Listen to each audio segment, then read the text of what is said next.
Après avoir enchaîné certains chefs-d'œuvre de la Japanimation, je me devais de continuer sur cette même lancée en regardant l'œuvre la plus hypée des années passées, tellement hypée que je m'en voulais de ne pas l'avoir découvert plus tôt.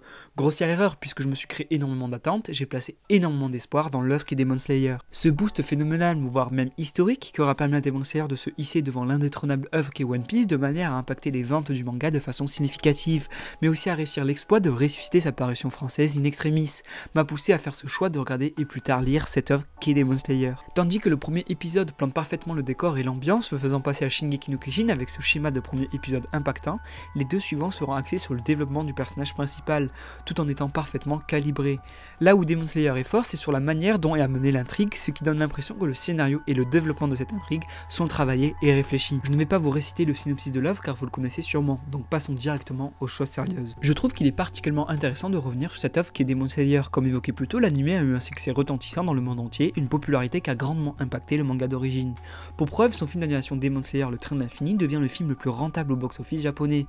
De plus, Panini a sauté sur l'occasion pour relancer la série en même temps que son catalogue et possède maintenant une véritable mine d'or entre les mains. Encore plus récemment, le bilan trimestriel a révélé que la licence occupait la première place dans les ventes de mangas, un succès ahurissant comme il a eu rarement mais surtout vivement critiqué. Alors mettez votre YouTube en mode sombre, éteignez vos lumières, fermez vos rideaux car aujourd'hui on plonge dans l'univers Edo de Demon Slayer.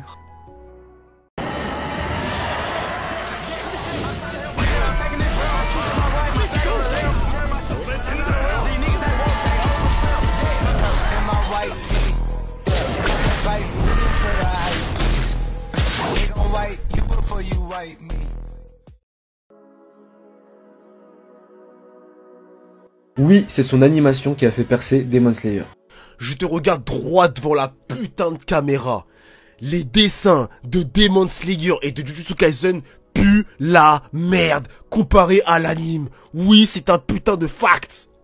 Voilà, je le dis. Et il n'y a aucun problème à avoir avec ça. Au contraire, c'est tant mieux. C'est ce que devrait être un animé. Une version améliorée et sublimée du manga grâce aux OST et à l'animation. Est-ce l'animé qui aurait fait de Demon Slayer ce qu'il est aujourd'hui? La réponse est partiellement non, dur à comprendre n'est-ce pas? Mais contrairement à ce que l'on pourrait penser, les ventes de Kimetsu no Yaiba n'ont pas explosé suite à l'apparition de l'animé, mais grâce à l'exposition du manga. Comme le montrent ses stats tirées du youtubeur Amano sur son description, le manga a vraiment commencé à voir ses ventes grimper à partir de mai-juin, pour ensuite exploser en juillet, et ainsi ne jamais redescendre. Que ce soit le manga ou l'anime, Demon Slayer n'a jamais cherché à renouveler un genre déjà existant. L'intrigue créée par Goyo Kaoru flirte avec les écoles classiques, entraînant et respectant les codes du shonen game.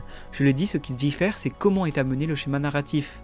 En effet, l'importance n'est pas l'idée que l'on peut avoir, mais l'exécution de l'idée. Au-delà de cette situation banale de Demon Slayer, c'est l'univers qu'il va avoir autour qui est incroyablement bien ficelé et amené. Le Japon médiéval honorique, l'atmosphère qui se dégage de la patte de l'auteur et qui fait qu'on en accroche suffisamment à l'histoire pour ne pas se soucier de sa profondeur. Et cette analyse que j'apporte ici peut se vérifier avec l'anime. Tout d'abord, son anime est d'excellente qualité. Il faut juste reconnaître que l'anime de Demon Slayer possède une excellente animation, largement au-dessus de ce qu'on a l'habitude de voir avec Ufotable.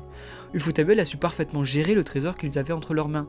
Vous n'êtes pas convaincu, alors plongeons-nous dans les chiffres. Si on se réfère au boom médiatique qui correspond au boost de l'anime, nous pouvons voir que ce dernier prend sens et effet à partir de l'épisode 19, soit l'épisode qui contient la scène qui a été nommée comme meilleure scène de combat en 2019, selon l'entreprise Crunchyroll. Ce n'est pas anodin, une exposition médiatique montrant la réalisation spécifique et maîtrisée de Ufotable ne peut que justifier et assurer la plus-value pour la visibilité de l'œuvre. Ainsi, je pense en effet que l'anime est l'étincelle qui a mis les feux aux poudres pour booster la reconnaissance de l'œuvre, et par définition, c'est ce que se doit par son existence de faire un anime. C'est pour cela qu'un anime est créé, pour donner la plus-value à son œuvre originelle, ici le manga.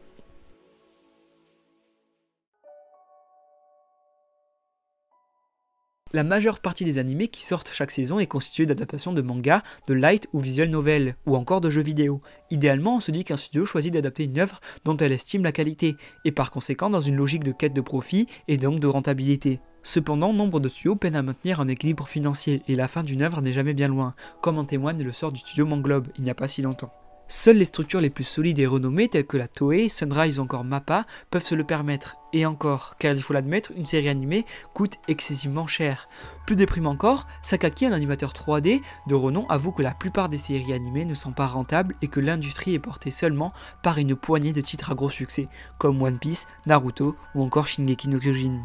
De plus, lorsque l'on sait qu'au Japon, certains animateurs sont payés 1,12 million de yens par an, soit environ 1860 € pour effectuer un travail si démentiel, le monde de l'animation n'est malheureusement pas aussi idyllique qu'on le pense. Et pour cela, je vous invite à aller voir cette vidéo que je vous mets en fiche. Avoir un support animé pour une œuvre originale papier est un luxe, une manière de se distinguer de la concurrence.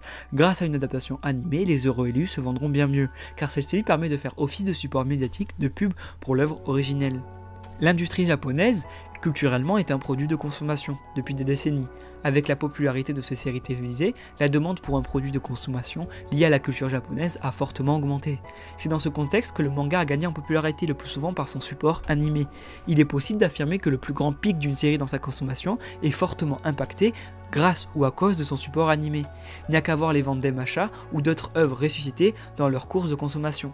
Cependant, il est important de prendre en compte d'autres facteurs pouvant expliquer le succès qu'a connu Demon Slayer. Et cet autre facteur, c'est son avancée scénaristique. Ce statut scénaristique peut commercialement aider un manga, de plusieurs manières. Tout d'abord, au niveau hebdomadaire, un manga dans son arc final est donc par définition proche de sa fin, ce qui pourrait expliquer que les lecteurs s'invitent à acheter les mangas de la série, car sa dernière touche à sa fin. De l'autre côté, un arc final est bien souvent synonyme d'apothéose scénaristique, invitant alors le fan de l'œuvre et d'autres spectateurs à s'intéresser ainsi à l'œuvre.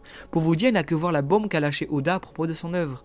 Et oui, en effet, One Piece n'est pas une œuvre immortelle, on l'a récemment appris, le manga prendra fin au Japon d'ici 5 ans, un choix fort de la part d'Eiichiro Oda qui a tenu à expliquer à ses fans afin de les préparer à la suite de son histoire.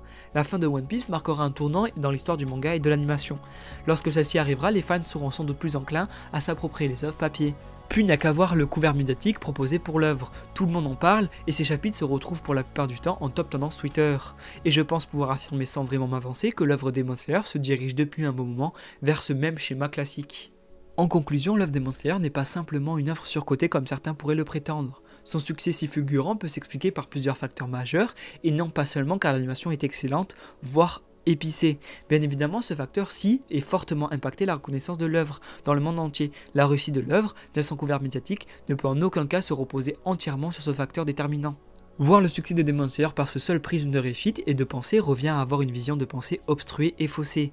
Tergiverser vers la légitimité de son succès peut cependant être juste. Attention, toutefois Demon Slayer est une bonne œuvre dans son genre, mais ne veillez pas non plus à la surestimer. Veuillez également prendre en compte les avis et les goûts de chacun. L'appréciation d'une œuvre ne se fait pas uniquement via sa qualité, mais par nos goûts, nos primes de préférence et nos envies. Et tout cela est purement subjectif. Libre à vous de préférer une œuvre facile et pas poussée dans un degré de compréhension difficile.